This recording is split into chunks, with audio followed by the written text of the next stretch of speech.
Hey, of course I'm suited for working with horses. I'll tell you why. Because, my skill set and my aptitude is totally fit for it.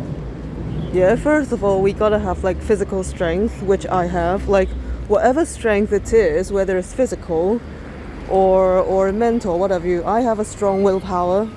I can materialize whatever strength it is, whether it's spiritual or physical. And the horses can sense it, right?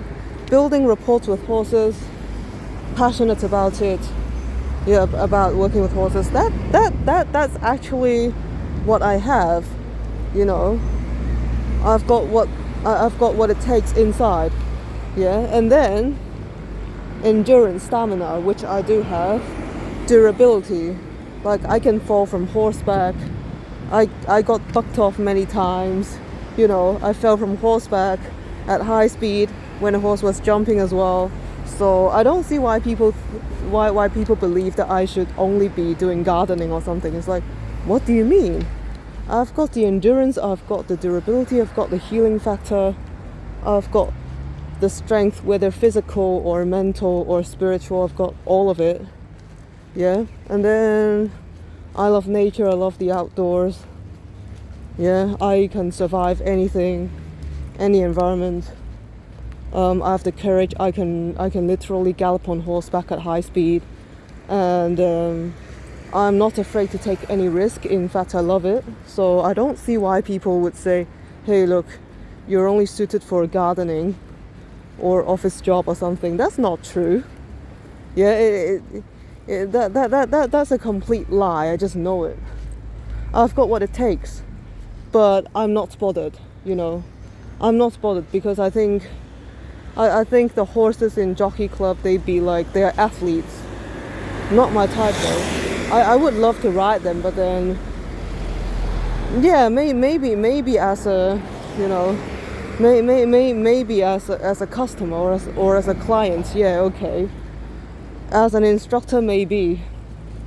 But I'm not really bothered, because I prefer horses that are more feral. And I seek a life of excitement and thrill. So don't you dare tell me what to do. Don't you dare tell me that I'm not suited for it or something. Okay, I think I should cross the road. Look. Some people have been worshipping certain gods in this place. Yeah. I don't know, like I don't know, it's like they jump over to the other side and then they just worship their gods over there. But it's kind of strange. It's like, why would you do this though? They just put the statues here and then they just worship their gods. You know what, my phone is about to die, so I gotta go back. Yeah, I love the sun. I would love to stay here for longer, but I gotta go back. I think the phone is a liability. So when I embark on a long journey to the west, I believe I am going to have to ditch my phone. I have to ditch modern technology. Yeah, I'll have to ditch those things. I don't know if I could completely wean myself from modern technology, but I believe I can try. Yeah, to wean myself off technology as much as possible. I mean modern technology. So I can't be using electricity. I have to rely on my senses to move around, whether in the dark or during the day, and to survive in all kinds of conditions, especially in the desert or on tundra, the snowy places. You never know, and I might be, to be honest, for the sake of safety, obviously I would prefer to be on flat ground, on the flat, because obviously it's much safer on flat ground, on the plains, and it's also I would expend less energy to move about. If I were to suppose to travel to the west from the east, I got to choose routes that are easiest to go on foot, or especially when riding. When riding a horse or any other animal. Like if I were riding a camel, it will make sense for me to ride the camel on sand, in the desert, rather than riding the camel on riding the camel up a mountain. I think that's that makes no sense. So I think I should rather study how the animals move about, and like I said, I wouldn't ride a camel on a mountain. So I got to be able to research the animals so I know which animals to use to ride or to pull a carriage or something. Yeah, I ain't gonna get stuck in a garden. There's no point in getting stuck in a garden. Otherwise I would have been a garden for I would be a gardener for a long time. But I know my visions are always accurate. My dreams are also always accurate. I just know it. Yeah, I just know it. Right? This morning I had a dream. I had a few dreams actually. One of which was I literally was I was working with animals, except they were Pokemon. In GBA, right? Like in Game Boy Advance, there was this game. Everybody should know it if you were Pokemon fans. It was a real classic. There's the Pokemon Yellow, Pokemon Red, Blue, and Green, right? So there was this daycare. Yeah, there's this daycare where you put your Pokemon there, and in Pokemon versions Gold, Silver, and Crystal, yeah, it becomes it's literally being expanded and elaborated, illustrated, and you can see the Pokemon that you left with the daycare, and they were in this on this field thing, fenced in. And you can see them happily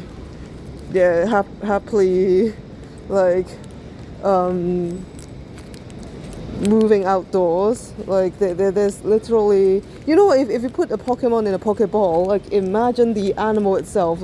Imagine if you put an animal in a small cage like this, and the Pokemon's just in there. It's kind of sad though. It's really sad. Imagine that. Imagine a real animal being put in a ball. Although some people say, hey, look, inside a Pokeball the space is just different. Maybe it's really spacious. But if you look at the manga, if you read the manga itself, the Pokemon Adventure manga, the Pokeball was translucent, so you can actually see through it, and you can see the Pokemon in there. And there wasn't much space. The Pokemon was just it's just, I don't know why, it just stayed still with its eyes opened and looking outwards, and the animal's just there inside a Pokeball. So I was like, how on earth, what cruelty is that? You put the animal inside a Pokeball and it's literally, it just looks outside and it can't move or do anything. It can't even say anything. It's kind of sad. It's like what kind of Pokemon wanted to be in a Pokeball like that, I think it's cruelty. It's real, the worst cruelty ever. So that's why I think in the future when you see the anime or the games, usually the Pokeball itself is just it's just a Pokeball. You can't see what's inside, because it's kind of cruel when you actually see what's inside the Pokemon manga's Pokeball, because the Pokemon's actually just sitting there or standing there. It's kind of it's not even stretching, it just looks outside, and I'd be like, how on earth can you actually stay in that Pokeball, right? And then I literally had this dream of becoming a Pokemon daycare staff, and I was taking care of Pokemon like Jolteon, and then they were freely just they were freely walking and running around in a fenced-in field, and I was like, that's it. I mean, there is philosophy in popular media, if you know what I'm saying. So if you ask me, would you become a Pokemon trainer? I'd be like, I wanna know what's in the Pokeball. You know what I'm saying? Like if I catch a Pokemon inside a Pokeball, what's in there? You know, I'm really interested in this stuff. Like I said, I can build rapport with animals because I'm actually interested in. I think I'm actually interested in their, you know what I'm saying, their state of mind or what have you. Most people, they claim that they care about animals, but they care about them as in health. You know, they're always saying, hey, look, let's check for wounds. Let's check whether they are tired or not. Let's check if their conformation looks okay. It's always about keeping them safe. But I mean, do you know whether they are happy or not? That's the point.